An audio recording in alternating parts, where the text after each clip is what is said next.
Bien, vamos a ver otro ejemplo en donde tenemos que B está formado por funciones que van de un subconjunto del cuerpo F y cuya imagen está en el cuerpo F.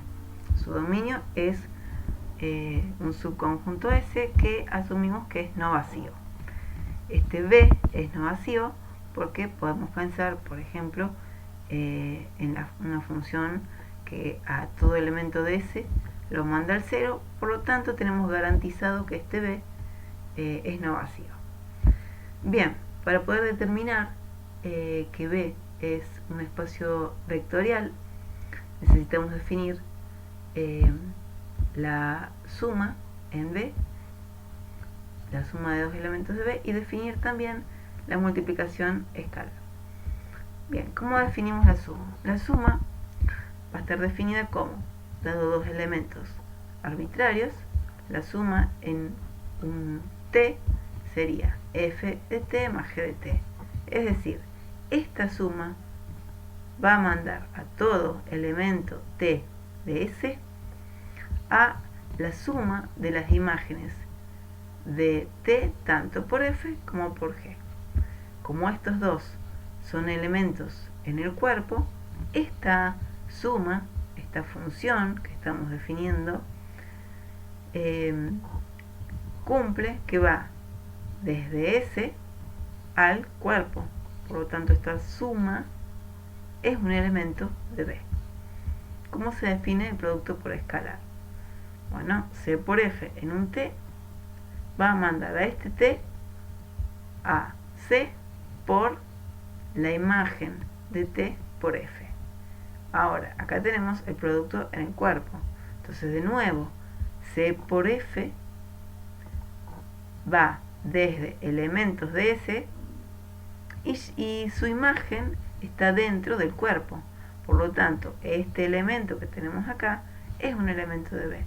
Y así, este producto está bien definido. Bien, entonces tenemos que tanto la suma como este producto por escalar están bien definidos, nos dan elementos de B. Ahora debemos probar que se verifican todas las propiedades para hacer espacio vectorial. Veamos que se verifica la propiedad conmutativa. Entonces tomamos dos elementos en B y los sumamos. Queremos ver que se verifica que F más G es igual a G más F. Bien, entonces tomamos T arbitrario en S y si hacemos F más G en T por la definición de suma, esto es F en T más G en T. Ahora, como estos son elementos en el cuerpo, vale la propiedad conmutativa. O sea que esto es G de T más F de T. Y ahora, de nuevo, pensando en la definición de suma, esto no es otra cosa que hacer G más F en T. Como esto se verifica para todo T, entonces podemos concluir que F más G es igual a G más F. Veamos ahora la propiedad asociativa. Entonces tomamos tres elementos arbitrarios en B. Entonces hacemos F más G y a eso le sumamos H. Por la definición de suma, esto sería F más G en T más H de T. Y ahora nuevamente aplicamos la definición de suma a F más G. Entonces nos queda F de T más G de T agrupados más H de T.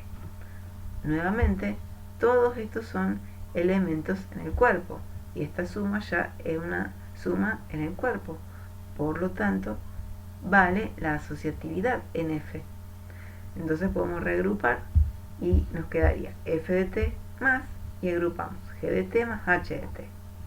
Ahora, por la definición de suma, esto no es más que hacer G más F en T.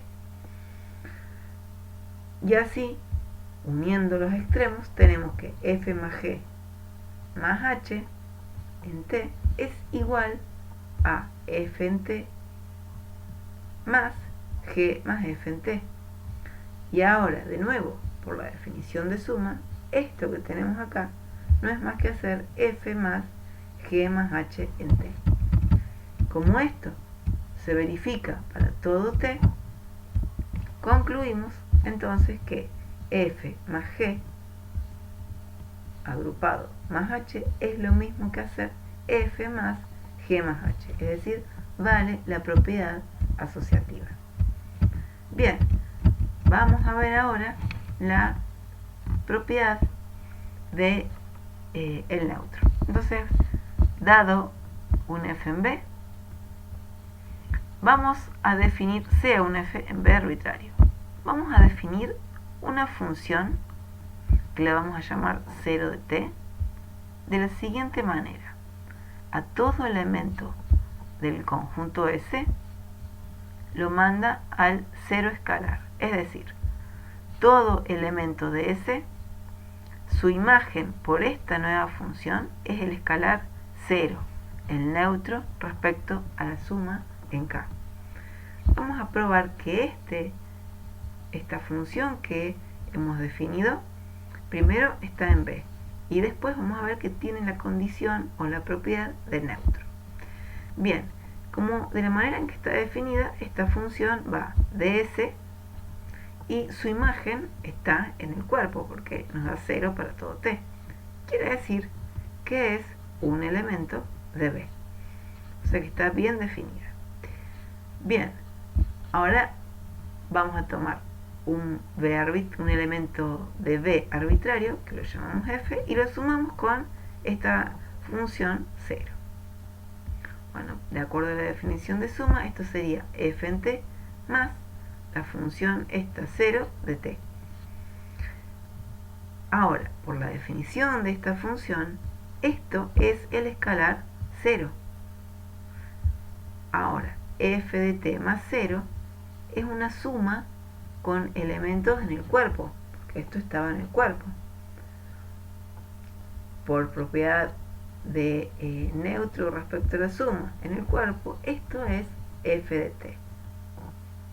Por lo tanto, hemos llegado a que f más 0 en t es f de t, y esto es para todo t en S. Con lo cual, f más 0 es f. Y así, 0 cumple la propiedad de neutro. Ahora veamos la unicidad. Vimos que existe. Vamos a ver la unicidad. Entonces, suponemos que existe otro elemento en B que tiene la misma propiedad, la propiedad de neutro. Entonces, vamos a hacer el 0 más este h en t. Por la definición de suma, esto es 0 de t más h de t. Como estamos diciendo que este h tiene la propiedad de neutro, si nosotros a un elemento de B le sumamos el neutro, nos da el elemento que hayamos tomado. Entonces esto nos va a dar el 0 de t. Ahora, 0 también cumple la propiedad de neutro. Entonces, si hacemos 0 más h en t, esto es 0 de t más h de t, y ahora h de t estaba en B y el 0 es el neutro, o sea que esta suma nos da h de t. Y así, de acuerdo a lo que hemos obtenido en estas dos expresiones, llegamos a que 0 de t es h de t para todo t en S, es decir, este neutro es único.